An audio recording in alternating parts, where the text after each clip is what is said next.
today we're going to talk about cookware. So this is a saute pan, and the reason it's a pan is because it has a handle. And this is also a saute pan. It also has a handle, but it is a straight-sided saute pan as opposed to a slope-sided saute pan. The difference in a pot and a pan is that a pot has two handles. These that I've been holding up are all examples of stainless steel cookware, whereas this is a cast iron skillet. And the Environmental Working Group does recommend stainless steel and cast iron for cooking. This is an example of a non-stick pan. But you don't want to use this because the nonstick can be an endocrine disruptor, and you can see that mine is looking a little bit rough, and it's really actually just in the trash bin. Okay, so if you are accustomed to using a non-stick skillet and you're concerned about using a skillet that is not non-stick, that one that does not have a non-stick coating, something that you need to know is that getting this this pan extremely clean every time you use it will help in it being non-stick. Small little particles that attach to the pan when you're cooking can make everything stick when you cook afterward. I'm gonna just show this to you a little bit, and I hope you can see there that even though it's very clean, there's still some little marks that show that it's not entirely non-stick at this point. I mean, things would stick to it. So what we would do in this case is I'm going to put a little bit of water in the pan.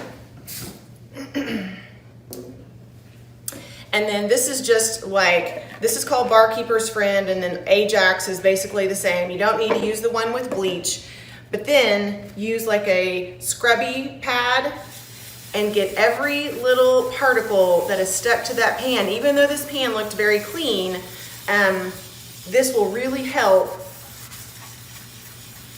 in making a smooth cooking surface, which will help your pan be non-stick naturally.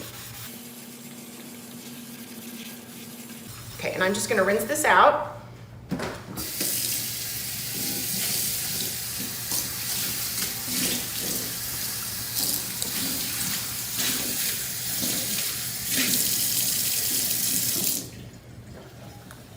Give it a quick dry. And you can see that it's already much, much better. Okay, so sometimes people think that cleaning a cast iron skillet can be a little bit intimidating, but it's not. There are a lot of different things that you might hear, whether or not you can use soap in a cast iron skillet, whether or not you have to dry it over heat. Our best recommendation is to, one, clean it immediately while it is still warm. And this was a delicious red curry lentil dish. So just rinse it out well. And then with a stiff bristle brush, just scrub out any of the extra food.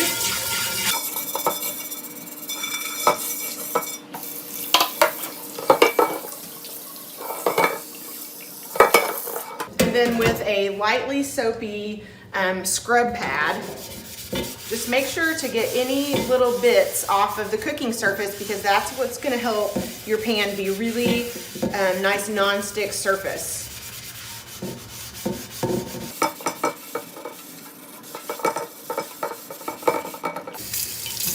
Rinse it well. And if the outside is a little greasy, you can go ahead and give that a good scrub too.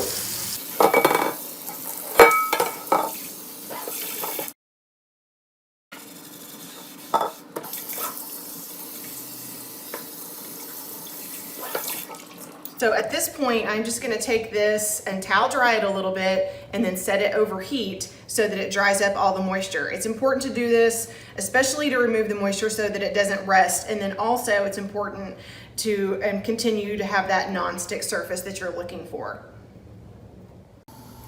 Okay, so this cast iron skillet has been washed and hand dried, And then it's very important to set it over a high heat and let it continue to continue to dry for 2 to 3 minutes until the pan is very hot. And then after the pan is cooled, I'll come back and put about 1/4 teaspoon of vegetable oil and rub it around with a paper towel, and that will let the cast iron skillet stay nice and seasoned.